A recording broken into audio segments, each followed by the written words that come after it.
मला दिलेल्या टॉपिक संदर्भात संकल्पना काय होती तर कोऑपरेटिव्ह सेक्टर बरोबर income tax, professional tax, GST अशा रिलेटेड कॉन्सेप्ट्स मधून काय संलग्नता येते, त्याच्यावर ऑडिटर्सनी काय लक्ष द्यायला पाहिजे. तुमच्यापैकी काही जण टॅक्स प्रॅक्टिस मध्ये असतीलही, काही जण टॅक्स प्रॅक्टिस मध्ये नसतीलही, तरी त्याच्यातली माहिती सगळ्यांना असली पाहिजे. माझ्या सत्रात मी मूळतः 3 विषयांचा एक छोटा मोठा लेखाजोखा तुमच्या समोर मांडायचा प्रयत्न करेल. One is what are the provisions which are related to the Income Tax Act 1961. Now आता रिसेंटली तुमच्यापैकी काही जणांनी बघितलं असेल की आता डायरेक्ट टॅक्स बिल नवीन संसदेत प्रोड्यूस झालेला आहे. काही दिवसात ते पुढे पारित होऊन पुढे ते बिलात कन्वर्ट झालं का ऍक्ट होईल. म्हणजे 1961 नंतर आलेला इन्कम टॅक्स कायदा आता खरा त्याच्यात मूळतः बदल 2025 मध्ये होतोय. वेळानुरूप खूप सारे बदल त्यात होत गेले. अर्थात ते इन्कम टॅक्स मध्ये असलेल्या प्रोव्हिजन आणि ह्या 2025 मध्ये आलेला डायरेक्ट टॅक्स बिल याच्यात तत्वतः खूप फरक नाही. 3 गोष्टींचा महत्त्वाचा त्यांनी फरक केला आहे. एक, सिम्प्लिसिटी करायचा प्रयत्न केला, लँग्वेज थोडीशी सिम्प्लिफाईड केली आहे जिथे जिथे कॉम्प्लेक्स येऊ शकत होते. दुसरा, इन्कम टॅक्स मध्ये जेव्हा जेव्हा काही अमेंडमेंट येतात, जेव्हा गोष्टी बदलतात, तेव्हा सेक्शन अशा पद्धतीने झालेले आहेत 44AB, 44AD आणि मग त्या 44 सेक्शनच्या पुढे सबसेक्शनला A, capital A, triple A, triple B असे वेगवेगळे सेक्शन आलेले आहेत. त्यामुळे जो असा वाटताना 297 ऍक्टचा इन्कम टॅक्स ऍक्ट वाचायचा तो खरं 500 550 सेक्शनचा होता. तर हा नवीन डायरेक्ट टॅक्स बिल पण त्या पद्धतीने त्यांनी घेऊन गेले. त्याच्यातल्या प्रोव्हिजन आणि आज ज्या सेक्शन वाईज मी बोलतोय, ज्या आज मिती अस्तित्वात आहेत, एक इन्कम टॅक्स ऍक्ट 1961 आणि फायनान्स बजेट 2024च्या अनुषंगाने झालेल्या बदलांपर्यंत तो पुढे तसाच राहील. त्याच्यातल्या काही गोष्टी बदलतील, त्या काळानुरूप आपल्या समोर येतील. सो हा इन्कम टॅक्सचा एक भाग. दुसरा, एक व्यवसाय कर, प्रोफेशनल टॅक्स. तुमच्यासारख्या ऑडिटर्स जे कोणी संस्थेशी निगडीत काम करतात त्या संस्थांना एक प्रोफेशनल टॅक्सचं पण इम्प्लिकेशन आहे. बरेच जण ते ऑलरेडी करत असतील, नाही करत असतील तर त्यांनी ते लक्ष द्यायला पाहिजे आणि त्याच्या काही प्रोव्हिजन्स आहेत त्या आपण डिस्कस करू. तिसरा, जो की मूळ माझा सब्जेक्ट आहे, आयोजकांनी माझ्या इंट्रोडक्शन मध्ये पण ते सांगितलं की या कोऑपरेटिव्ह सेक्टर बरोबर जीएसटीचं इम्प्लिकेशन काही आहे का, जीएसटीच्या प्रोव्हिजन्स त्याच्यातल्या कशा लागू होतात किंवा जीएसटीचे कंप्लायन्सेस त्याच्यात काय काय येऊ शकतात. अशा 3 सेक्टरमध्ये या प्रेझेंटेशनचा माझा प्रयत्न असेल. सो पहिले आपल्याला हे बघायला लागेल की इन्कम टॅक्स ऍक्ट मध्ये कोऑपरेटिव्हच्या डेफिनेशन्सच्या बाबतीत काही सांगितलं आहे का. तर हो, त्यांनी सांगितलं आहे. कोऑपरेटिव्ह सोसायटीज ऍक्ट खाली रजिस्ट्रेशन किंवा कुठलाही लॉ टाइम बिंग फोर्स मध्ये असेल तर त्याच्यामध्ये जो डिफाईन असेल त्याला कोऑपरेटिव्ह सोसायटी म्हटलं जाईल आणि त्या अनुषंगाने त्याला स्पेशल टॅक्सेबिलिटीसाठी काही गोष्टी निदर्शनास आणून दिल्या. आता त्या स्पेशल टॅक्सेशन मधला सगळ्यात महत्वाचा भाग, तसं म्हटलं तर ऍक्ट मध्ये हे खूप नंतर येतं पण ते खूप महत्वाचं आहे म्हणून सगळ्यात पहिले कन्सिडर करायला लागतं की त्याला म्हणतात ATPचं डिडक्शन. तुमच्यापैकी किती जण असे आहेत जे टॅक्स प्रॅक्टिस मध्ये आहेत? साधारणतः अर्धा माझा टॅक्स प्रॅक्टिस मधला आहे. सो टॅक्स प्रॅक्टिस मध्ये जे लोक आहेत त्यांना माहिती असेल, जे नाही आहेत त्यांच्यासाठी थोडंसं जास्त सांगणं गरजेचं की इन्कम टॅक्स मध्ये 3 प्रकारे टॅक्सेबिलिटीचं डिडक्शन मिळतं. एक आहे डिडक्शन, एक आहे एक्झम्पशन आणि एक आहे रिबेट. आता रिबेट म्हणजे काय, तर जे आपल्या सगळ्यांच्या जिव्हाळ्याचे तिथून सुरुवात करतो. रिसेंट बजेटमध्ये आपण ऐकलं की 12 लाखापर्यंत कोणालाही टॅक्स लागणार नाही. सो खरं असं आहे की 12 पर्यंत टॅक्स कॅल्क्युलेट होणार आणि जेवढा टॅक्स येतोय तो रिबेटच्या स्वरूपात तुम्हाला वजावट मिळणार. सो म्हणजे टॅक्स कॅल्क्युलेट होईल आणि तो कॅल्क्युलेट झाल्यानंतर त्याचं डिडक्शन मिळेल. ते डिडक्शन हा शब्द इंग्लिश मधला आहे पण इन्कम टॅक्स ऍक्ट मध्ये तो रिबेट नावाने आलेला. दुसरं म्हणजे एक्झम्पशन, म्हणजे मी एखादा इन्कम कमवतो आहे त्या इन्कमवर टॅक्सच लागत नाही. म्हणजे मी जेव्हा कम्प्युटेशन कॅल्क्युलेट करेल माझं तर त्याला मिळणारं माझं जे इन्कम आहे त्याच्यातून जे वजावट होईल त्या वजावट होणाऱ्या इन्कम साठी जो डिडक्शन मिळतो, मी परत डिडक्शन हा शब्द वापरला पण तो इंग्लिश पुरता, टॅक्स मध्ये त्याला त्यांनी लिहिलंय एक्झम्पशन. माझा इन्कम आहे तो इन्कम टॅक्सेबिलिटीच्या डेफिनेशन मध्ये पण येतो, पण मी टॅक्स कॅल्क्युलेट करायच्या आधी त्या इन्कम मधून काही डिडक्शन क्लेम करू शकतो. अजून आपण सगळे जे इन्कम टॅक्स रिटर्न भरतो, आपण काही काळापूर्वी जेव्हा नवी स्कीम जुनी स्कीम अशी कॉन्सेप्ट नव्हती तेव्हा LIC मध्ये भरलेले पैसे किंवा बाकीच्या गोष्टी याचं आपण डिडक्शन घ्यायचो. ते डिडक्शन जसं असतं तसं कोऑपरेटिव्ह सोसायटीजच्या ऍक्टिव्हिटीज ज्या आहेत त्या डिफाईन्ड आहे ATP सेक्शन मध्ये. सो अशा प्रकारच्या कोऑपरेटिव्ह सोसायटीजनी जर काही इन्कम कमवले तर ते डिडक्शनच्या स्वरूपात पूर्ण ATP मध्ये डिडक्शन होतील. अर्थात माझ्या एका स्लाइडवर आपण पूर्णतः असं त्याचं गृहीत धरू शकत नाही की कोऑपरेटिव्ह सोसायटीने जो पण इन्कम कमवला तो सगळा डिडक्शन मध्ये येईल. देर आर सर्टेन कंडिशन्स त्या तुम्हाला पूर्ण करायच्या आहेत. पण साधारणतः असं जर बघितलं तर अशा स्वरूपात येणाऱ्या म्हणजे बँकिंग बिझनेस मधल्या society, cottage industry, agriculture produce, agriculture implement, agriculture produce processing industry, collection and disposal of labour industries, fishing allied activities मध्ये असणाऱ्या इंडस्ट्रीज, ज्यांना इंडस्ट्रीचा शब्द म्हणजे कोऑपरेटिव्ह सोसायटीज तशा त्यांना जर काही इन्कम झाला तर तो ATP मध्ये डिडक्शन घेऊन त्याच्यावर टॅक्स लागणार नाही. मग ह्या डिडक्शनचा आणि माझ्या टॅक्सेबिलिटीचा माझ्या इन्कम टॅक्स रिटर्नच्या कंप्लायन्स बरोबर काही संबंध आहे का? सो इन्कम टॅक्स रिटर्नच्या कंप्लायन्स बरोबर हा संबंध आहे. मित्रांनो, ज्या वेळेस इन्कम टॅक्स मध्ये रिटर्न फायलिंगच्या प्रोसेस आल्या त्या 2005, 6, 7 पर्यंत या मॅन्युअल रिटर्न फायलिंग मॉडेल मधून होते. नंतर इलेक्ट्रॉनिक रिटर्न फायलिंग मॉडेल मध्ये गेल्या, म्हणजे सगळे रिटर्न्स इलेक्ट्रॉनिक पोर्टलवर अपडेट व्हायला लागले. त्याच्यानंतर 2007 ते 2015 पर्यंत रिटर्न फायलिंगची जी संख्या होती ती खूप कमी होती. मग तुमच्यापैकी काही जणांना आठवत असेल की 2014 नंतर जेव्हा पहिल्यांदा finance minister Arun Jaitley sir झाले त्यावेळेस त्यांनी सगळ्यात मोठं लक्ष केलं होतं की नॉन टॅक्स कंप्लायंट जर काही पर्टिक्युलर SSE किंवा टॅक्स पेअर असतील तर त्यांनी टॅक्सचा कंप्लायन्स पूर्ण केला पाहिजे, आणि तसं नसेल तर त्याला अनुषंगाने काही बदल करण्यात आले. त्याच्यातला मोठा इम्पॅक्ट आपल्या संस्थेवर पण आला. जर तुम्हाला डिडक्शन्स हवे असतील तर तुम्ही रिटर्न भरलेच पाहिजे. रिटर्न वेळेवर भरले नसतील तर डिडक्शन क्लेम करू शकणार नाही. म्हणजे आपण एक्झाम्पलच्या बाबतीत बोलायचं झालं तर मी असं काही इन्कम कमवतो आहे जे खरं मला टॅक्सेबिलिटी मध्ये नव्हतं, पण फक्त मी वेळेवर इन्कम टॅक्सचं रिटर्न दाखल केलं नाही, मग भविष्यात माझ्या विरुद्ध कुठेतरी काहीतरी असेसमेंट एन्क्वायरी ओपन झाली आणि मी म्हटलो की हो हा तर माझा डिडक्शन इन्कम होता, मला टॅक्स लागतच नाही, तर डिपार्टमेंट असं म्हणू शकतं की तुम्हाला ते डिडक्शन मिळणार नाही कारण तुम्ही ते रिटर्न वेळेवर भरलेलं नाही. सो त्याच्यावर आपल्याला काळजी घ्यायची आहे. आता सेक्शन 167B हा पण आपल्या संस्थेशी निगडीत आहे, काही प्रमाणात नाही असं म्हणायला लागेल. आता हा काय म्हणतो तर संस्थेचे मेंबर्स, त्यांचे सभासद आणि संस्था यांच्यामधलं जे रिलेशन असतं त्या रिलेशनच्या बेसवर पण टॅक्सेबिलिटीला डिफाईन करायचं असं कुठेतरी त्यांनी या अनुषंगाने घेऊन गेलेत. आता ते कसं आहे तर खरं सांगावं तर इन्कम टॅक्स मध्ये जेव्हा एखाद्याची पात्रता समजली जाते की तो रिटर्न फायलर म्हणून कुठल्या डेफिनेशन खाली येतो, जसं मी माझं इंडिव्हिज्युअल रिटर्न फाईल करत असेल तर इंडिव्हिज्युअल पर्सन म्हणून ओळखला जातो इन्कम टॅक्सच्या भाषेत. माझ्या परिवाराची एक फर्म आहे जिला जनरल भाषेत HUF म्हटलं जातं, तिची एक संज्ञा आहे. पार्टनरशिप फॉर्म करून मी आणि 4 जणांनी एक बिझनेस चालू केला आहे तर ती पार्टनरशिप आहे. तसंच लिमिटेड कंपनी आहे, प्रायव्हेट लिमिटेड कंपनी आहे, LLP आहे. अशाच 2 कॅटेगरी अजून वेगळ्या आहेत, त्या म्हणजे AOP आणि BOI. मग AOP म्हणजे असोसिएशन ऑफ पर्सन्स किंवा बॉडी ऑफ इंडिव्हिज्युअल्स. तर आपल्या संस्थांचे काही प्रकार संस्था या प्रकारात जनरली मोडतात.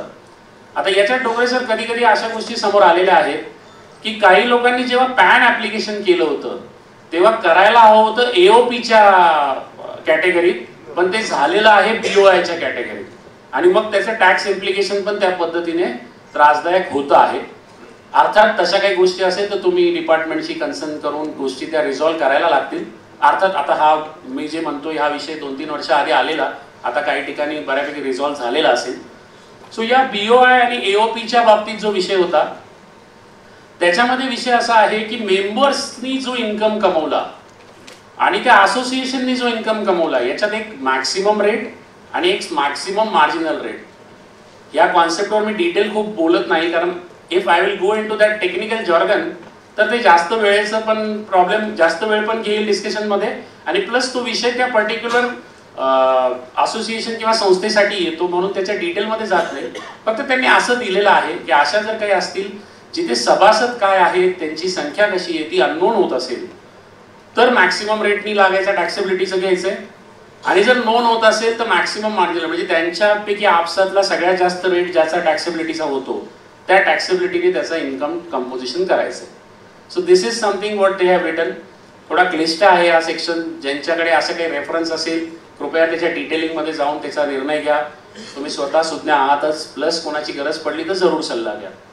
आता हा एक इम्पॉर्टंट सेक्शन 269 SS, आणि हा काय आहे, त्याचे हेडिंग आहे mode of taking accepting a certain loan.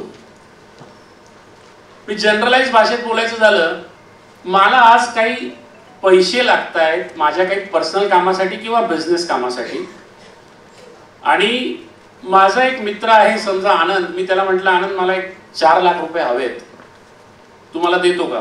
आनंद म्हटलं ठीक आहे माझ्याकडे आहे, पण कधी देशील परत? म्हटलं ठीक आहे 3 महिन्यात देतो. त्याला हा विश्वासपणे मी देतोय, देईल का नाही हा माझा वाद असो. तर तो म्हटला की ठीक आहे मी 3 महिन्यासाठी तुला पैसे देतो. मग मी आनंदकडून ती 4 लाख रुपये कॅश घेऊ शकतो का? पहिला प्रश्न. दुसरं, ती त्याच्या बुक्स मध्ये कॅश आहे, माझ्या बुक्स मध्ये पण कॅश मध्ये एंट्री घेऊन इन्वर्ट करू शकतो का? दुसरा प्रश्न. तिसरं, असं जर मी केलं तर काही इम्प्लिकेशन आहेत का? तर सगळ्या प्रश्नांचं उत्तर असं आहे की आता अशी प्रोव्हिजन आहे ज्याला असं म्हटलं गेलंय की ह्या प्रकारे 2 लाखाच्या वरती अशी कुठलीही अमाऊंट कॅश मध्ये घेता येणार नाही. म्हणजे मी आनंदकडून जर मला ते पैसे घ्यायचे असतील तर मला ते, त्याला खाली एक्सेप्शन दिलेत बघा, unless it is been done through an account payee cheque, account payee bank draft or an electronic bank transfer, म्हणजे आजच्या काळातलं NEFT, RTGS, IMPS, what ever it may be. So या अनुषंगानेच मला ते करायला लागेल. मला काही सर्टन एक्सेप्शन आहेत का हो? Answer yes. मग ते त्यांनी खाली डिफाईन केलेले की हे गव्हर्नमेंटला लागू होणार नाही. म्हणजे तुम्ही स्टॅम्प ड्युटी भरायला गेले आणि ती कॅश मध्ये भरली, अर्थात आजकाल ते सगळे ऑनलाईन चलन होतात, पण तरी सुद्धा ते गव्हर्नमेंट घेऊ शकतं. Banks, post office, cooperative banks हे लोन कॅश मध्ये घेऊ शकतात. ती म्हणाल सर लोन ते कसं काय घेतात? ते तर लोन देतात. संस्था लोन घेते का? बँक्स लोन घेतात का? Anybody from you? घेतात ना. माझं सेव्हिंग आणि करंट अकाउंट डिपॉझिट जे आहे ते स्वरूपात बँकेसाठी लोनच आहे, आणि माझ्या करंट आणि सेव्हिंग मध्ये जी कॅश भरतो मी ती कॅश मध्येच त्यांना दिलेली असते. पण ती कॅश बँकिंग चॅनल मध्ये यावी हेच तर मूळ पर्पज आहे, म्हणून त्यांनी एक्सेप्शन ठेवलेलं आहे. Similarly for our credit societies, certain government established corporations, other institutions notified by government. आता याच्यात खूप काही नोटिफिकेशन्स, खूप नोटिफाईड इन्स्टिट्यूट नाही, 1-2 कॅटेगरी आहे स्पेशल त्याच्यातल्या महत्वाच्या आपल्या अभ्यासाच्या नॉलेजसाठी.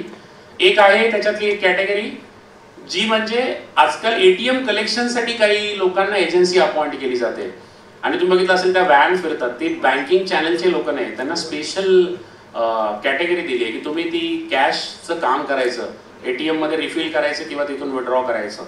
मग अशा बँकिंग एजन्सी ज्या आहेत, सो माझं एक समजा फॉर एक्झाम्पल मोठं काउंटर आहे होलसेल किराणाचं, जिथे रोज कॅश कलेक्शन होतं बाय सेल ऑफ गुड्स, ती कॅश ती एजन्सी माझ्याकडून कलेक्ट करू शकते.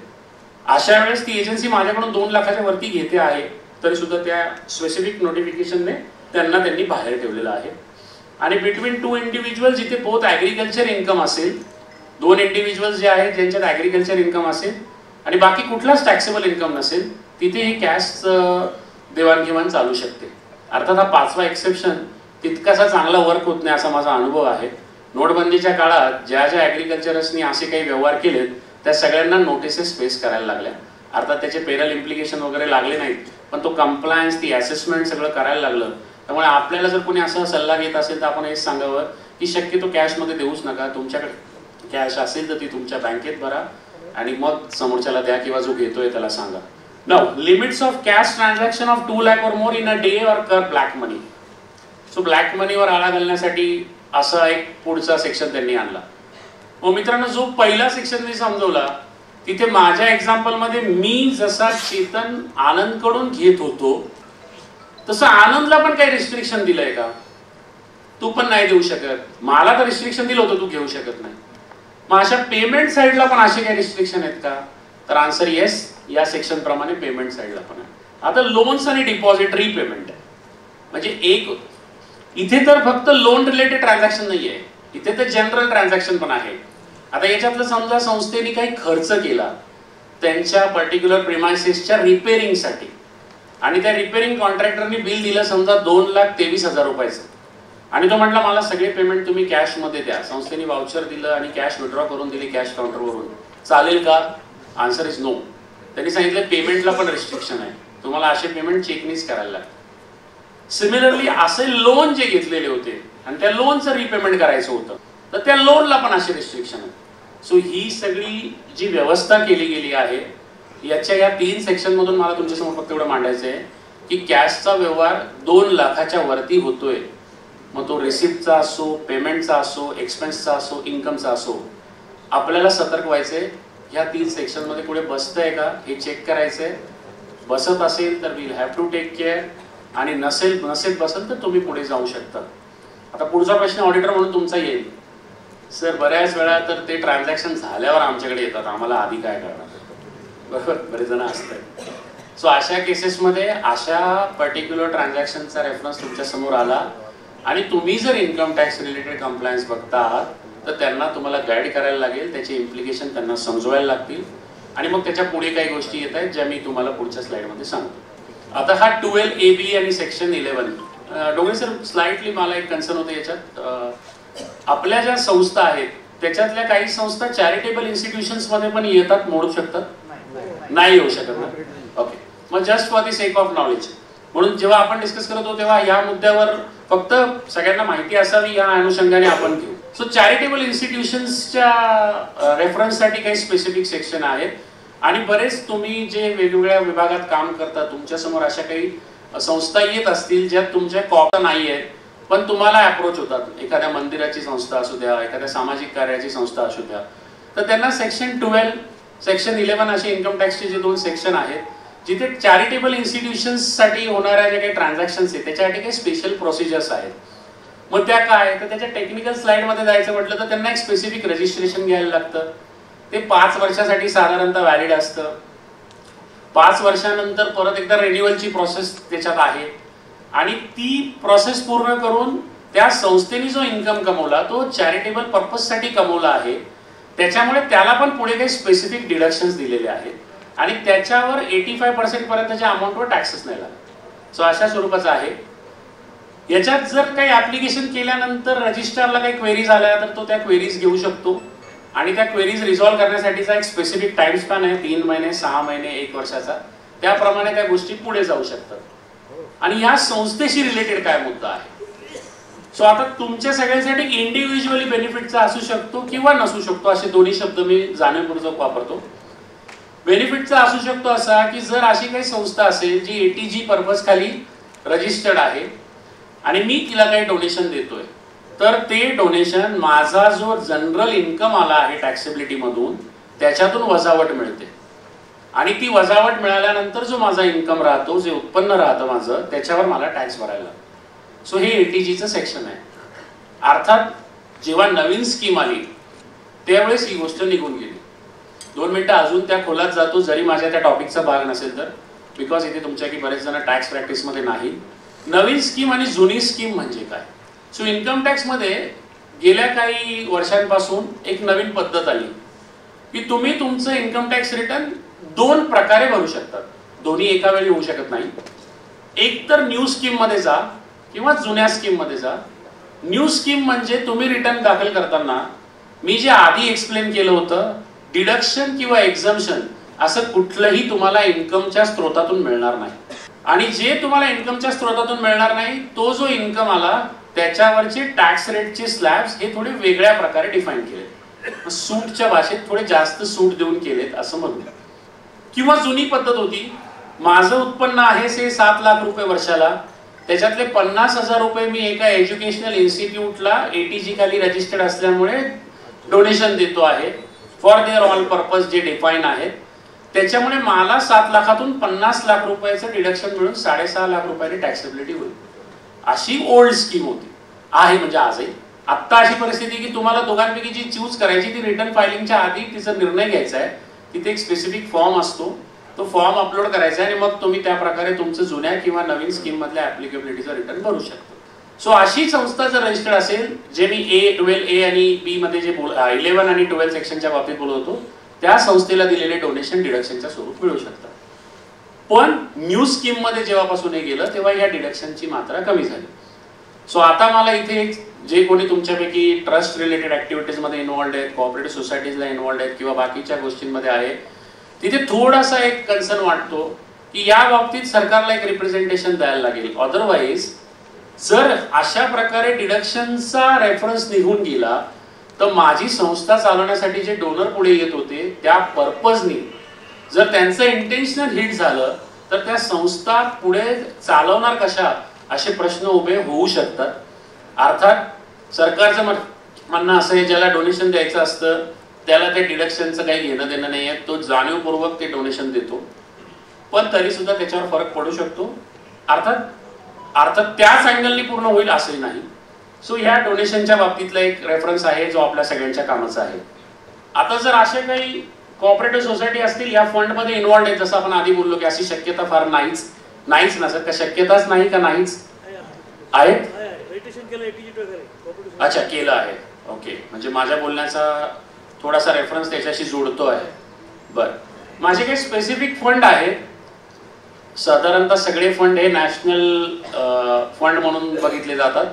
अशा फंड मध्ये जर रजिस्ट्रेशन केलेलं असेल तर त्या संस्थांना जर मी डोनेशन दिलं तर मला 100% डिडक्शन मिळेल. आणि असे काही फंड आहेत जिथे रजिस्ट्रेशन त्या चॅरिटेबल इन्स्टिट्यूशनचं नाहीये तर 50%च डिडक्शन मिळतं. म्हणजे माझ्या एक्झाम्पलला मी परत येतो म्हणजे तुम्हाला सोपं होईल. 7 लाखाचं माझं उत्पन्न, 50,000 रुपये डोनेशन मी त्या एज्युकेशन इन्स्टिट्यूटला दिलं. ती साधारणतः या डिफाईन केलेल्या कॅटेगरीमध्ये बसत असेल तर मला पूर्ण 50,000चं डोनेशन मिळेल. पण जर ती या कॅटेगरीत येत नसेल तर मला 25,000च मिळू शकतं. अर्थात त्याला अजून काही फॉर्म्युला पण आहेत, त्या कॅल्क्युलेशननी पुढे जातं. कम्प्युटेशनच्या भागावर आता मी जाऊ शकत नाही, त्यामुळे मला क्षमा करावी. सेक्शन 12 जो रेफरन्स होता त्याचाच 11. जसं मी म्हटलं की अशा संस्थांचे जे काही ATG खाली रजिस्ट्रेशन असतात, ATG साठी 11-12 मध्ये त्यांच्या 85% उत्पन्नाचं ऍप्लिकेशन त्यांनी दिलेल्या पर्पजवर केलेलं असेल तर त्याच्यावर टॅक्स लागत नाही. मात्र त्यांनी ती पूर्तता केली नाही तर त्याच्यावर टॅक्स लागतो. एवढा रेफरन्स त्या संस्थेसाठी आहे. आपल्यापैकी एक जण इथे आहेत ज्यांनी अशा संस्था बघितल्या आहेत. सर, मला वाटतं त्या कंप्लायन्समध्ये तुम्ही या गोष्टी ऑलरेडी बघत असाल.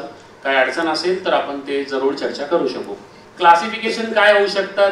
So classification bye registrar, changing classification, publication of list, अशा गोष्टी आहेत त्या इन्कम टॅक्सच्या डोमेन मधून येतात.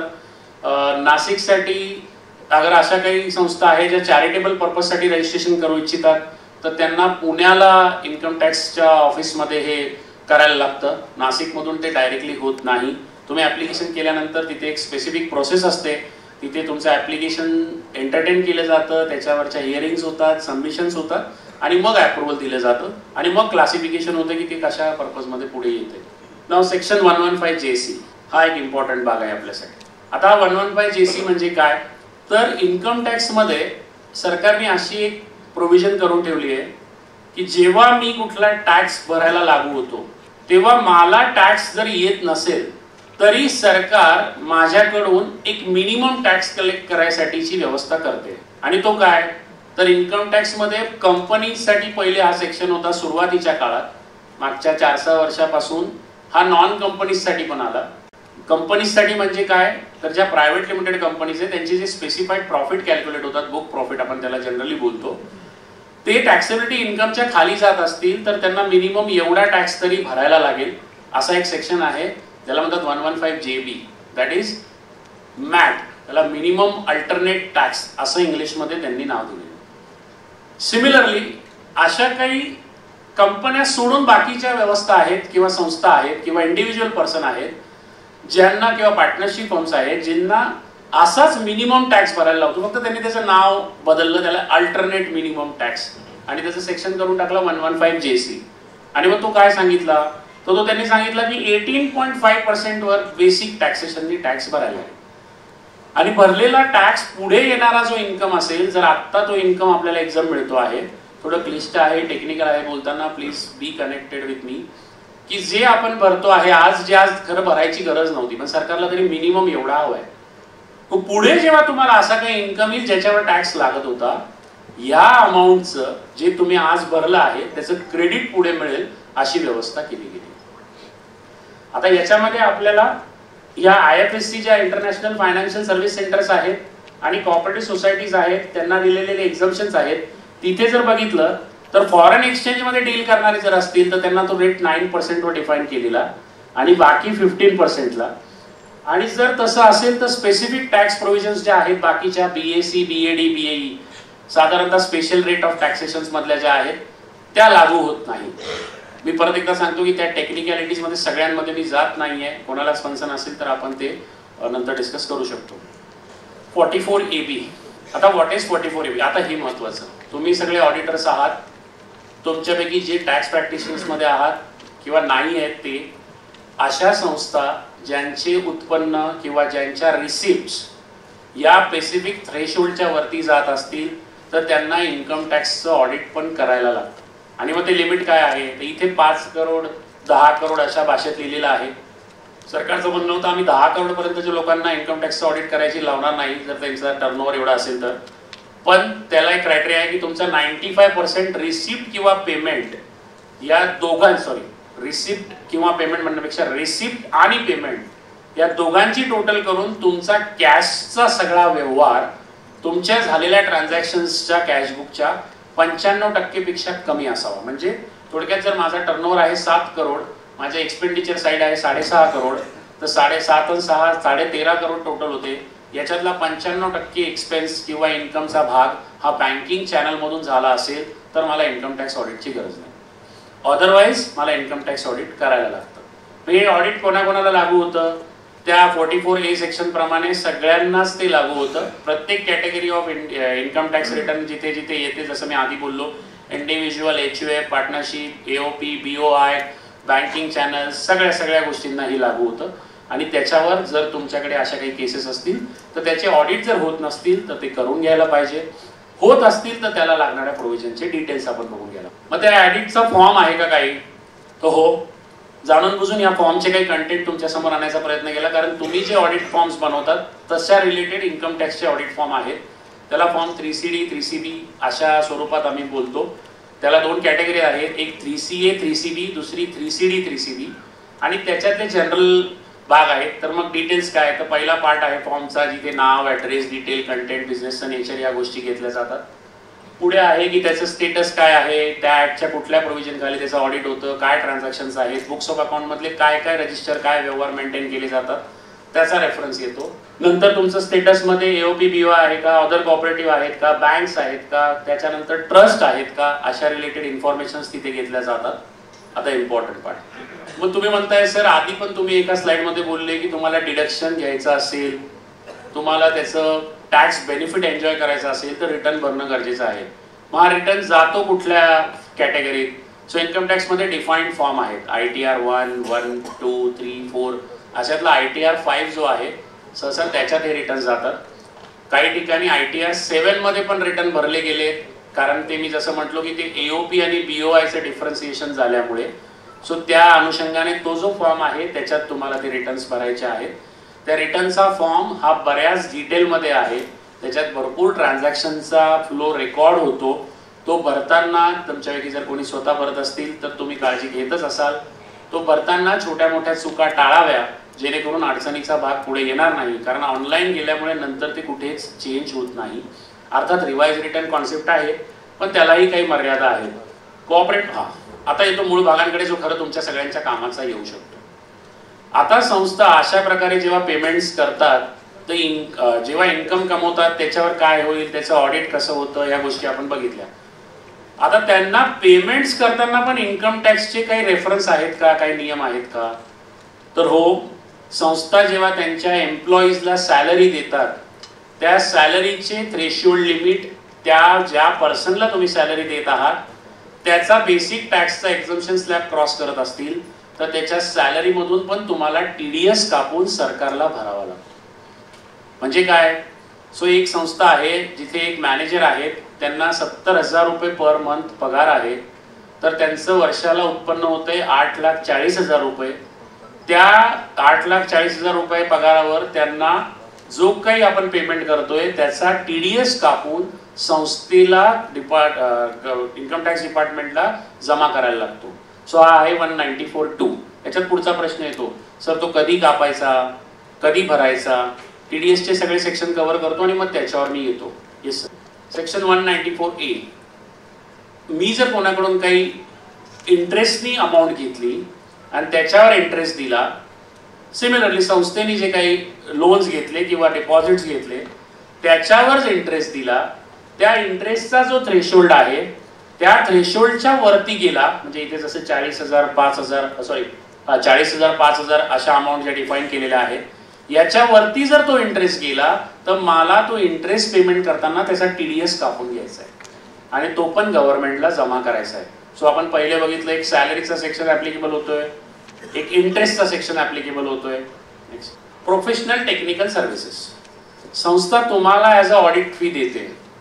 उद्या मला एखादी कन्सल्टन्सी चार्जेस दिले, एखादा कोर्ट मॅटर चालू आहे त्याच्यासाठी ॲडव्होकेटची फीस दिली, तर असे प्रोफेशनल टेक्निकल चार्जेस संस्थेने जर पे केले आणि त्याची पण थ्रेशोल्ड क्रॉस झाली, ती थ्रेशोल्ड काय आहे तर सिंगल ट्रान्झॅक्शन 30,000च्या वरती गेलं तर मला त्या संस्थेनी पेमेंट करताना माझा TDS कापणं गरजेचं आहे. सो एक बघितलं सॅलरीचा, एक बघितला इंटरेस्टचा, हा तिसरा आहे प्रोफेशनल टेक्निकलचा. असे TDSचे भरपूर सेक्शन आहेत. I have tried my best to cover those जे संस्थेंना सहसा ऍप्लिकेबल होतील. 194C हा तर सहसा सगळीकडे येणारच. 194C काय? सो मी संस्थेत एखादं काम करून घेतलं, मग ते रिपेअरिंगचं असो, नवीन इन्स्टॉलेशनचं असो, नवीन एअर कंडिशनिंग इन्स्टॉलेशनचं असो, कूलरचं इन्स्टॉलेशन असो, वॉटर कूलरचं इन्स्टॉलेशन असो, माझ्या संस्थेत येणारा एंट्रन्स जो आहे तिथला पायऱ्या आणि तो जो बेसिक स्ट्रक्चर आहे तो तुटला आहे म्हणून रिपेअर करून घेतलेला असो, अशा स्वरूपाचं कुठलंही कॉन्ट्रॅक्ट नेचर मधलं पेमेंट जर माझी संस्था करत असेल तर मला त्या कॉन्ट्रॅक्टरच्या पेमेंटमधून TDS कापून घ्यायचा आहे. आणि तो कुठला? तर 1% कापायचा आहे. ज्याला मी कापतोय तो इंडिव्हिज्युअल पर्सन असेल तर, म्हणजे तो प्रोप्रायटरी कन्सर्न मधला कॉन्ट्रॅक्टर आहे ज्यांनी माझं टायलिंगचं काम केलं आणि माझं एअर कंडिशनिंग इन्स्टॉलेशन केलं माझ्या संस्थेमध्ये प्रायव्हेट लिमिटेड कंपनीने किंवा पार्टनरशिप फॉर्मनी, तर 2% त्याला पेमेंट देताना TDS कापून घ्यायचा आणि तो TDS कापून मला सरकारला जमा करायचा. आता मी जे बोललो त्या मुद्द्यावर येतो. स्लाइडच्या पूर्ण डिटेल्स मध्ये जायची गरज नाही, मी जे बोलतोय त्याच्याने लिंक लागू शकते. हे जे 4 सेक्शन मी तुम्हाला सांगितले आणि अजूनही काही सेक्शन्स आहेत जे तुम्हाला जनरली बघायला मिळू शकतात, पण साधारणतः हे 4 कॉमनली दिसतात म्हणून आम्ही इथे टाकले. ह्या सेक्शन मधून जेव्हा मी TDS कापतो ते मला भरायचे कधी आहे तर मला सरकारच्या ट्रेजरीमध्ये ज्या महिन्यात मी तो TDS काटला आहे, म्हणजे मी एक एअर कंडिशनिंग वाल्यांना मार्च 2025 मध्ये आज 1 तारखेला सांगितलं आमच्या संस्थेत येऊन AC बसवून द्या. त्याचा ACचं पेमेंट करताना 1 तारखेला त्याला समजा 40,000 रुपये दिले, त्याच्यावर 1% 400 रुपये मला कापून घ्या, 2% मला 800 रुपये कापून घ्यायचे कारण तो प्रायव्हेट लिमिटेड कंपनी मधला आहे. ते 800 रुपये जे मी 1 मार्चला कापले त्याचं चलन मला 7 एप्रिलच्या आधी भरायचं. पण बिकॉज मार्च क्वार्टर असेल तर मार्च क्वार्टर पर्यंत ती तारीख 30 एप्रिल पर्यंत पुढे दिलेली असते. बाकी फेब्रुवारी महिन्यांपर्यंत पुढच्या महिन्याच्या 7 तारखेपर्यंत भरायचं. हे चलन भरल्यानंतर दर 3 महिन्यांनी या चलनांचा लेखाजोखा पूर्ण करून त्यांना लागणाऱ्या ट्रान्झॅक्शनची पूर्ण व्हॅल्यू घेऊन, म्हणजे आता माझ्या एक्झाम्पल मध्ये ती प्रायव्हेट लिमिटेड कंपनी, तिचा पॅन नंबर, तिला दिलेले 40,000 रुपये किती तारखेला दिले, या सगळ्यांची डिटेल अपलोड करून त्याला जो TDS कापला आहे त्याचे एक TDS रिटर्न पण मला भरायला लागतं.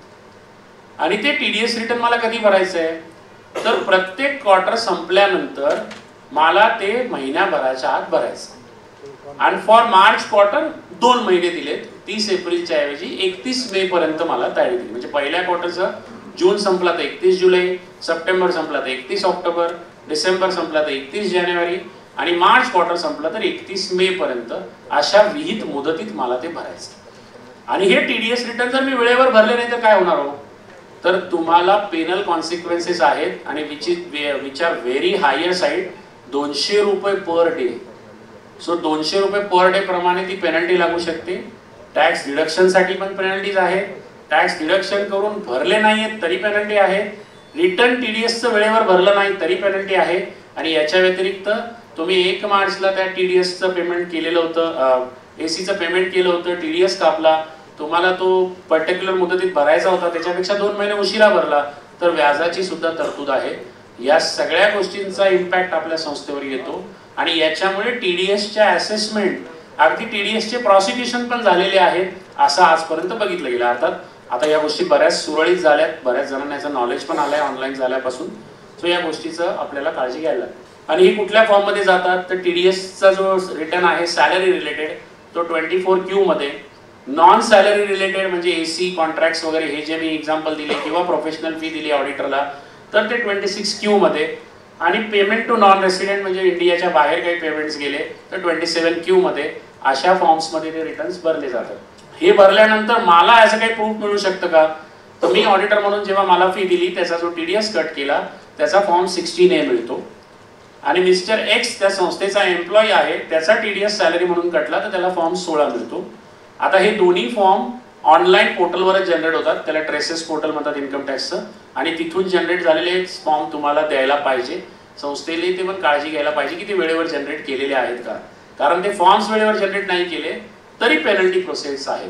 So we have to take care की आपल्याला तसं काही लागू होतं. मग प्रोफेशनल टॅक्स जे मी आधी बोललो माझ्या सुरुवातीच्या रिमार्क्स मध्ये की मला 3 प्रकारच्या टॅक्सेशनवर आज बोलायचं. एक डायरेक्ट टॅक्स, इन्कम टॅक्स ज्याला म्हणतो आपल्या साधारण भाषेत आपल्या सत्राप्रमाणे आयकर.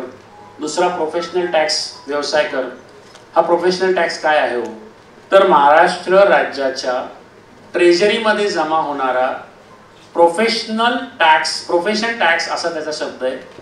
तसं म्हटलं तर त्याला व्यवसाय कर असा शब्द आहे. हा व्यवसाय कर जमा कसा करायचा त्याला 2 संज्ञा आहेत. एक आहे PTEC, एक आहे PTRC. PTEC म्हणजे काय, professional tax enrolment certificate. So PTEC taxation मध्ये जे कोणी PTECच्या ऍप्लिकेबिलिटी मध्ये त्याच्या अनुषंगाने लागणाऱ्या प्रोव्हिजन्सच्या खाली येतात त्या PTECचे 2,500 रुपये टॅक्स प्रत्येकाला त्या फायनान्शियल इयरचा 31 मार्च येईपर्यंत भरायला लागतात. आधी ही ड्यू डेट दर वर्षाला वर्ष सुरू झाल्यानंतर 30 जून पर्यंत होती. 3 वर्षाआधी याच्यामध्ये अमेंडमेंट आली आणि ती 31 मार्च पर्यंत करण्यात आली. मग कोणाला PTEC भरायला लागतो. सो मी एक चार्टर्ड अकाउंटंट आहे, प्रॅक्टिस मध्ये आहे, मला माझा स्वतःसाठी 2,500 रुपयाचा PTEC professional tax enrolment certificate प्रमाणे रजिस्ट्रेशन असलेल्या चलन खाली माझा 2,500 रुपये फी टॅक्स भरायला लागतो. तुम्ही म्हटलं तुम्हाला सर दुसरा एक रेफरन्स तुम्ही दिला PTRC, तो काय हो. So professional tax registration certificate, एक आहे एनरोलमेंट सर्टिफिकेट, एक आहे registration certificate. So registration certificate PTRC जे आहे ते काय आहे. सो मी जर एम्प्लॉयर असेल, मग तो एम्प्लॉयर कोणीही असू द्या, मी इंडिव्हिज्युअल पर्सन, माझी एखादी पार्टनरशिप फर्म, माझी एखादी प्रायव्हेट लिमिटेड कंपनी, माझी एखादी संस्था असू द्या, माझी बँक असू द्या, माझी कंपनीची संलग्न सबसिडरी कंपनी असू द्या, जो कोणी एम्प्लॉयर असेल तो एम्प्लॉयर जेव्हा एम्प्लॉईला पेमेंट करतोय तर त्याच्या सॅलरी मधून प्रोफेशनल टॅक्सचं डिडक्शन करणं बंधनकारक आहे. आणि ते कसं आहे तर जर माझा एम्प्लॉई हा मेल असेल म्हणजे पुरुष असेल तर मी त्याला 7,500 रुपयाच्या वरती जे काही पेमेंट दिलं, पुढे 7,500 रुपयाच्या वरती पेमेंट दिलं तर मला त्याचा प्रोफेशनल टॅक्स भरायचा.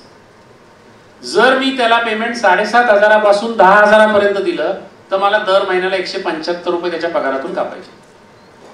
10,000 पासून वरती जर दिलं तर दर महिन्याला 200 रुपये त्याच्या पगारातून कापून सरकारला भरायचे. फेब्रुवारी महिन्याच्या रिटर्न साठी 300 रुपये कापायचे, म्हणजे वर्षाला 2,500 टोटल झाली पाहिजे.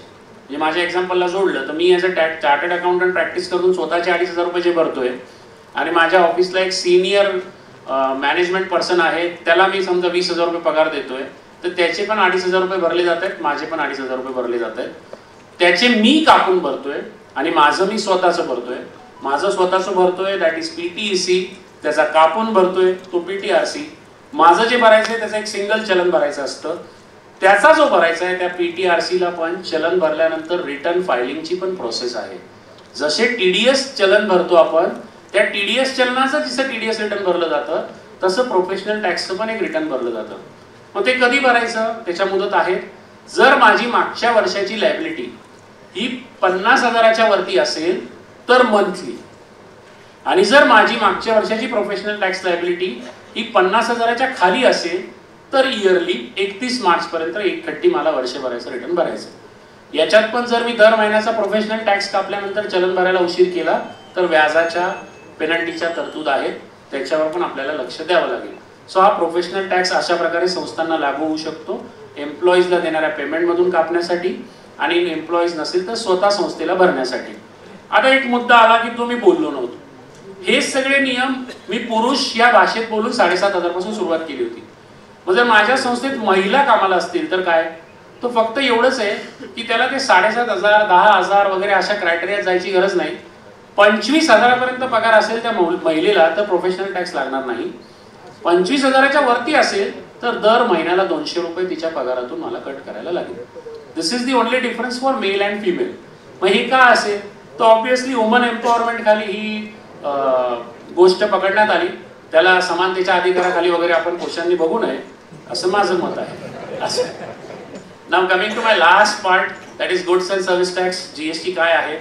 मला वाटतं सगळ्यांना जीएसटी माहिती आहे. तुम्ही आजकाल कुठेही गेले तर जीएसटीचा रेफरन्स येतोच, आणि काही आपण विकत घेतलं, काही सर्व्हिस कन्झ्युम केली तर जीएसटीचा कन्सर्न आहेच, unless it is been exempted. So या गुड्स अँड सर्व्हिस टॅक्सचं काही आहे का? त्याच्यामध्ये हाऊसिंग सोसायटी किंवा कॉपरेटिव्ह सोसायटी यांचं काही डेफिनेशन आहे का? तर ऍक्टमध्ये डिफाईन केलेलं आहे. साधारणतः रेफरन्स इन्कम टॅक्स सारखा आहे, तो त्याच पद्धतीने आहे. आणि तिच्या डेफिनेशन जी आहे त्या डेफिनेशन प्रमाणे पण सेक्शन 22, ठीक आहे, मी टेक्निकली न जाता थोडंसं सिम्प्लिफाईड लँग्वेजमध्ये तुमच्यासमोर मांडतो. कलकत्ता क्लब म्हणून एक केस चालली होती सुप्रीम कोर्टात सर्व्हिस टॅक्सच्या एरामध्ये. तुम्हाला सगळ्यांना माहिती असेल जीएसटी यायच्या आधी साधारणतः इनडायरेक्ट टॅक्सेस 3 प्रकारे कलेक्ट व्हायचे. एक सेंट्रल गव्हर्नमेंट घ्यायचं एक्साईज मधून, दुसरं सेंट्रल गव्हर्नमेंट घ्यायचं सर्व्हिस टॅक्स मधून, आणि तिसरं स्टेट गव्हर्नमेंट घ्यायचं वॅट मधून. मग वॅट आणि सर्व्हिस टॅक्स आणि एक्साईज आणि अजून काही छोटे मोठे टॅक्सेस होते ते सबस्युम झाले आणि नवीन कायदा उदयास आला, तो म्हणजे जीएसटी. म्हणून मग एक्साईज आणि सर्व्हिस टॅक्सची जागा घेतली सीजीएसटी. म्हणून सीएसटी मध्ये 2 तुकडे आहेत, एक आहे सेंट्रल गव्हर्नमेंटचा भाग दॅट इज सीजीएसटी, आणि वॅटची जागा घेतली एसजीएसटी, म्हणून स्टेट गव्हर्नमेंटचा भाग आहे एसजीएसटी. तर अशी सर्व्हिस टॅक्स एरामध्ये जी केस चालू होती कलकत्ता क्लबची, तिथे असं रेफरन्स होता की मी एखाद्या असोसिएशनचा मेंबर आहे, त्या असोसिएशननी मला दिलेल्या सर्व्हिस किंवा मी त्या असोसिएशनला दिलेली सर्व्हिस. आता ऑडिटर काउन्सिल वेलफेअर असोसिएशन ही एक संस्था आहे. सो या संस्थेने मेंबर्सला दिलेली सर्व्हिस म्हणजे हे सेमिनार अरेंज करणं आणि इथे लोकांना सगळ्यांना बोलवणं, त्यांच्यासाठी वेगवेगळ्या उपक्रमातून गोष्टी घडवणं, त्याच्यासाठी संस्था काही कॉन्ट्रीब्युशन देते. सिमिलरली मेंबर्स कधी कधी संस्थेला काही सर्व्हिस देतो, त्याच्यासाठी मेंबर्सला पण संस्था काही रिइंबर्समेंट देते. तर मेंबर्स आणि संस्था ही एकच व्यक्ती आहे. यांना आपसात होणाऱ्या ट्रान्झॅक्शनला तुम्ही सर्व्हिस टॅक्स हॅबिटमध्ये घेऊ शकत नाही, बिकॉज प्रिन्सिपल ऑफ म्युच्युअलिटी म्हणजे दोघांच्या सहमतीने झालेला व्यवहार, म्हणून त्याला बिझनेस सप्लाय असं ट्रीट करू नये. सुप्रीम कोर्टाने हे जजमेंट दिलं की हो हे बरोबर आहे, असं लागायला नाही पाहिजे, आणि they upheld the position of principle mutuality. मग जीएसटी मध्ये काय घडलं, जशी ही कोर्टचं जजमेंट आलं तसं जीएसटी मध्ये सरकारने त्या दिवशी, हे जजमेंट आलं साधारणतः 2019-20 मध्ये, सरकारने काय केलं त्या दिवशी रेट्रोस्पेक्टिव्ह 1 जुलै 2017 जाऊन जीएसटीच्या सेक्शन 7 मध्ये एक अमेंडमेंट करून टाकलं. आणि तिथे असं लिहिलं की आम्ही जीएसटी मध्ये मेंबर्सनी दिलेली सर्व्हिस असोसिएशनला आणि असोसिएशनने दिलेली सर्व्हिस मेंबर्सला एकमेकांना दिलेला सप्लाय मानू आणि त्याच्यावर जीएसटी लागू. सो त्यामुळे अशा असोसिएशननी केलेल्या गोष्टींमध्ये, संस्थांनी केलेल्या ट्रान्झॅक्शन मध्ये जीएसटी लागणार. आणि मग तो कसा, त्याचं इम्प्लिकेशन कसं, मग त्यांनी क्लिअर केलं पुढे की त्याला जनरल थ्रेशोल्ड लावा तुम्ही, की त्या संस्थेची रिसिप्ट वर्षाला 20 लाखाच्या वरती होत असेल तरच त्याचं जीएसटी रजिस्ट्रेशन लागतं, जे 22 सेक्शन 22 प्रमाणे येतं. जर नसेल लागत तर मग नाही लागणार. लागत असेल तर मग टॅक्सेबिलिटीचे डिस्चार्ज करायला लागतील का? हो, 18% त्याच्यावर टॅक्स लागणार, कारण तो सर्व्हिस सप्लाय आहे. तो कधी भरायचा, त्याचे लिमिट काय, याच्या पण गोष्टी पुढे आहेत. याच्यावरच बोलत होतो. खालचा रेडमार्क तुमच्यासाठी परत वाचतो. Whether society and members can be treated as related persons, as society controls the members directly or indirectly or vice versa. So मी जे आता कलकत्ता क्लबचा रेफरन्स घेऊन सेक्शन 7चा रेफरन्स सांगितला त्याप्रमाणे आता ते सप्लाय अँबिट मध्ये येतंय आणि टॅक्स त्याच्यावर लागणार. सो त्या अनुषंगाने जर काही ट्रान्झॅक्शन्स होत असतील तर ते एकमेकांवर व्यवहार बघून त्याची टॅक्सेबिलिटी डिस्चार्ज करायला लागेल. सो जीएसटीचं इम्प्लिकेशन आहे का? Answer yes. मग एक्झम्प्टेड सप्लाय काय आहेत? तर स्पेसिफाईड ट्रान्झॅक्शन्स आहेत ते एक्झम्प्टेड सप्लाय आहेत. मग आता cooperative housing society, sir cooperative housing सोसायटीचे पण ऑडिट आपल्याकडे असतील ना? आता त्यांच्यासाठी एक स्पेसिफिक विषय आहे जो डिस्कशन मध्ये गरजेचा. पर्टिक्युलरली अजून मोफोसिल एरियामध्ये किंवा टायर 2 सिटीमध्ये तितकं विषय येत नाहीये, पण पुण्यातले पण मेंबर्स आपल्याबरोबर इथे आहेत त्यामुळे पुण्यात आहेत, मुंबईत आहे, हे विषय जरा प्रकर्षाने समोर येत आहेत. मी एका गेटेड कम्युनिटीमध्ये राहतो जिथे 130 फ्लॅट आहेत आणि त्या कम्युनिटीमध्ये माझा जो प्रत्येकाचा फ्लॅट आहे तिथून आमची ती सोसायटी जी आहे फ्लॅट ओनर्स असोसिएशनची, आपण त्याला असं पकडू ती कोऑपरेटिव्ह हाऊसिंग सोसायटी, प्रत्येक मेंबरकडून महिन्याला 8,000 रुपये मेंटेनन्स चार्जेस कलेक्ट करते. आणि मग सोसायटीचा मेंटेनन्स होतो, क्लिनिंग, सगळं साफसफाई, common electricity charges, garden maintenance charges, संस्थेच्या होणाऱ्या काही ऍक्टिव्हिटी असतील, अगदी गणपतीसाठी पण त्याच्यातच पैसे कॉन्ट्रीब्यूट होतात असं धरलं समजा सर. तर ते 8,000 रुपये महिना होत आहे म्हणून त्याला त्यांनी स्पेसिफिक दिलंय की हाऊसिंग सोसायटीमध्ये मेंबर्स जर 7,500 रुपयाच्या वरती कॉन्ट्रीब्युशन देत असेल तर तो जीएसटीच्या कक्षेत येणार आणि त्या 8,000 रुपयावर संस्थेनी 18% जीएसटी कलेक्ट करायला पाहिजे आणि डिस्चार्ज केला पाहिजे. आता याला सेकंड लिमिट आहे. हे जे 130 फ्लॅट आहेत याच्यामधले समजा 100 लोक असे ज्यांचा साईट छोटी आहे फ्लॅटची म्हणून 5,000 रुपयेच लागतो आणि 30 लोक असे ज्यांचे फ्लॅट मोठे म्हणून 8,000 रुपये लागतात. तर जे 100 लोक आहेत ज्यांचे 7,500च्या खाली येतात मंथली मेंटेनन्स चार्जेस त्यांना जीएसटी लागणार नाही, फक्त 30ला लागणार. पण संस्थेला रजिस्ट्रेशन घेण्यासाठीची मर्यादा आहे का? तर संस्थेचं टोटल अॅन्युअल कॉन्ट्रीब्युशन 20 लाखाच्या वरती गोळा होत असेल या मेंटेनन्स मधून तर संस्थेला जीएसटीचं रजिस्ट्रेशन घेणं बंधनकारक आहे आणि त्याचा जीएसटीचा कंप्लायन्स पण करायला लागणार. आणि तो जीएसटीचा कंप्लायन्स जो संस्था करणार तो दर महिन्याला त्यांना रिटर्न्स मध्ये डिस्चार्ज करून कंप्लीट करायला लागेल. सो अशा काही संस्था असतील जिथे या प्रकारचे मेंटेनन्स चार्जेस कलेक्ट होतात तिथे परत एकदा रिलुक केलं गेलं पाहिजे. कारण माझ्या माहितीत अशा बऱ्याच कोऑपरेटिव्ह हाऊसिंग सोसायटीज आहेत किंवा अपार्टमेंट डिक्लेरेशन खाली घडलेल्या बिल्डिंग्स आहेत जिथे असं होतं आहे पण लोक त्याच्यावर जीएसटी कलेक्ट करून भरत नाही. मुंबईतल्या काही मोठ्या मोठ्या सोसायटींना जीएसटीच्या या स्वरूपातल्या नोटिसेस आलेल्या आहेत. अर्थात तिथे व्हॉल्यूम खूप मोठा आहे म्हणून तसा विषय असेल, कारण तिथे काही बिल्डिंग अशा आहेत ज्यांचे महिन्याला मेंटेनन्स चार्जेसच 15,000, 20,000 रुपये एका फ्लॅटचे येतात. सो अशा तुमच्याकडे जर काही असतील तर तुम्ही लक्ष देऊन बघू शकता. मग कंप्लायन्स काय आहे जीएसटीचा? तर दर महिन्याला जीएसटी माझा जो आउटवर्ड सप्लाय असतो, जीएसटी मध्ये डेफिनेशन सेलच्या ऐवजी सप्लाय लँग्वेजने आली. सो मी जो सप्लाय देतो सप्लाय ऑफ गुड्स किंवा सप्लाय ऑफ सर्व्हिसेसचा, सप्लाय ऑफ गुड्स किंवा सप्लाय ऑफ सर्व्हिसेसचा तो GSTR1 मला त्या महिन्याच्या म्हणजे तो महिना संपल्यानंतर त्याच्यातल्या व्यवहारांचा GSTR1 हा 11 तारखेपर्यंत भरावा लागतो. जर माझा त्याच्यातली टॅक्सेबिलिटी काही असेल किंवा नसेल तर त्याचा परचेसचा साईडचा आलेला रेकॉर्ड आणि सेलचा साईड आलेला रेकॉर्ड यांची समरी गोळाबेरीज वजा करून रिटर्न डिस्चार्ज करायला लागतं along with tax payment, that is GSTR3B. माझं वर्षाकाठी माझं ग्रॉस लिमिट 2 करोडच्या वरचं असेल तर मला GSTR9 म्हणून एक अॅन्युअल रिटर्न भरायला लागतं. जर 2 करोडच्या वरती पण 5 करोडच्या खाली असेल तरच GSTR9 लागतो. 5 करोडच्या वरती असेल तर GSTR9 आणि 9C एक रिकन्सिलेशन स्टेटमेंट असं पूर्ण भरायला लागतं. सो मला जीएसटीच्या कक्षेत माझ्या काही गोष्टी असतील तर त्याची काळजी घ्यायला लागते. त्याच्या ड्यू डेट्स मी तुमच्या समोर मांडल्या, या चार्ट मधून पण परत येतील. इनपुट क्रेडिट मला मिळतं का? संस्थेने काही खर्च केले त्याच्यावर जीएसटी लागून आला तर ते क्रेडिट मिळू शकतं. क्रेडिटच्या दायऱ्यामध्ये क्रेडिटच्या कक्षेमध्ये येत असेल सेक्शन 17 जो आहे जिथे क्रेडिटची अलाउबिलिटी लिहिलेली आहे त्याच्यात बसत असेल तर ते क्रेडिट मिळू शकतं. आता आपल्याला या सगळ्यातून काय लक्ष घ्यायचं आहे? सो आपल्याला काय गोष्टींवर संस्थेचे ऑडिटर्स म्हणून, संस्थेचे कन्सल्टंट म्हणून, टॅक्स कन्सल्टंट म्हणून लक्ष द्यायला पाहिजे तर त्या गोष्टी आपण इथे बघू. असे काही हिडन ट्रान्झॅक्शन्स आहेत का ज्याचा फायनान्शियल बॅलन्स शीटवर माझ्या काही इम्पॅक्ट येतोय का? किंवा असे काही ट्रान्झॅक्शन आहेत का ज्याचं रेकॉर्ड चुकला आहे, अकाउंटिंग चुकलं आहे म्हणून मी ते बुक्स मध्ये व्यवस्थित प्रेझेंट केलं गेलं नाही का? नंतर अकाउंटिंग बुक्स, ऑडिट रिपोर्ट्स आणि इन्कम टॅक्स आणि तुम्ही तयार केलेले सोसायटीसाठीचे कोऑपरेटिव्हच्या अंडर तयार केलेले ऑडिट रिपोर्ट यांच्यामध्ये जे काही रेफरन्स येत आहेत त्याच्यात काही तफावत आहे का?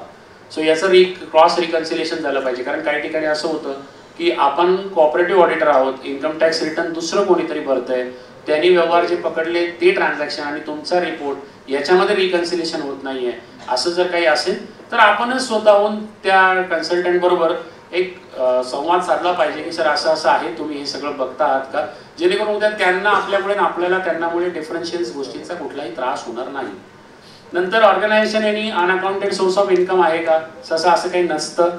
पण काही ठिकाणी जर असं निदर्शनास आलं तर ॲज अ ऑडिटर तुमची जबाबदारी आहे की त्या व्यवहारांवर लक्ष घालायला लागणार. नंतर टॅक्स प्लॅनिंग जर तुम्ही काही करू शकत असेल तर त्याचा व्यवहार बघू शकतात. ते एखादी प्रोव्हिजन व्हायोलेट होती लॉची तर त्याचा गायडन्स त्यांना द्यायला लागणार. नंतर कॅशबुक आणि बँक स्टेटमेंट, बँक रिकन्सिलेशन आपण व्यवस्थित करतो आहोत का. मला वाटतं हे सगळे प्रश्न मी तुम्हाला विचारणं गरजेचं नाही, पण या प्रेझेंटेशनच्या अनुषंगाने या मुद्द्यांवर लक्ष देणं आपल्याला जवळजवळ आहे. Is there any mismatch in bank statement आणि कॅश अकाउंट. नंतर काही मोठे ट्रान्झॅक्शन जसं मी 269SS, 269SS, 269SST आणि 269SSD असे जे 3 सेक्शन 2 लाखाच्या लिमिटच्या बाबतीत बोलत होतो, त्या अनुषंगाने काही मोठे व्यवहार कॅशमध्ये काही संस्था आजही करते आहेत का, आणि जर करत असतील तर त्यांना तो प्रॉपर गायडन्स गेला आहे का, हे सगळं आपण इथे बघायला पाहिजे. मला वाटतं हे सगळं बघितल्यानंतर आपण आयकरातल्या ज्या महत्त्वाच्या गोष्टी होत्या त्या, प्रोफेशनल टॅक्सचा जो छोटा मोठा कंप्लायन्स लागू होतो तो, आणि नेक्स्ट आणि जीएसटी मध्ये ज्या काही गोष्टी येतात त्यांचा एक बेसिक लेखाजोखा आपण बघितला. वेळेअभावी तुमच्यासमोर सगळं मांडू शकलो नाही त्याबद्दल दिलगिरी व्यक्त करतो. आयोजकांनी मला इथे बोलवल्याबद्दल, जी संधी दिली त्याबद्दल मी पुन्हा त्यांचे आभार मानतो. आणि नितीन सर तुमचं तर परत परत मनापासून धन्यवाद. तुम्ही कायम मला असे काही अपॉर्च्युनिटी देत आल्यात. आणि आजचा विशेष मला नवीन लक्षात राहील, ज्ञानवत्सल स्वामी जे स्वामी नारायण संस्थेतर्फे बोलतात त्यांचं एक लेक्चर होतं या ऑडिटोरियममध्ये साधारण 1-1.5 वर्ष आधी. तेव्हा मी इथे आलो होतो आणि असं वाटायचं की आपण एवढे लेक्चर दिले, कधी ह्या ऑडिटोरियममध्ये एखादं सेशन देता येईल तर बरं होईल असं वाटायचं, कारण ऑडिटोरियम खूप छान आहे. आणि नितीन सर तुमच्यामुळे आज ते घडून आलं, त्याबद्दल मी तुमचे परत एकदा आभार मानतो. सो तुम्ही सगळे इथे एवढे राज्यभरातून जमले आहात माझ्या प्रभू रामचंद्राच्या स्पर्शाने पावन झालेल्या नाशिकच्या महानगरीत, आणि ते पण तपोवनाच्या परिसरात या ज्ञानाचं कुंभ तुम्ही आयोजित केलं, त्याबद्दल मी आयोजकांचे खूप खूप धन्यवाद देतो. कारण की अशा प्रकारे इतक्या मोठ्या संख्येत लोकांना गोळा करणं, या प्रकारचा एखादा सेमिनार घेणं, इतके वक्ते गोळा करणं, त्यांना दिलेल्या सगळ्या गोष्टी वेळेवर पूर्ण करणं, यासाठी आयोजकांनी जे काही एफर्ट्स घेतलेले असतात ते खरं म्हणजे खूप महत्त्वाचे आणि ॲप्रिशिएट करण्यासारखे असतात. त्यामुळे तुम्हाला सगळ्यांना परत एकदा मनापासून शुभेच्छा. शिकत राहा, प्रगती करत राहा. धन्यवाद.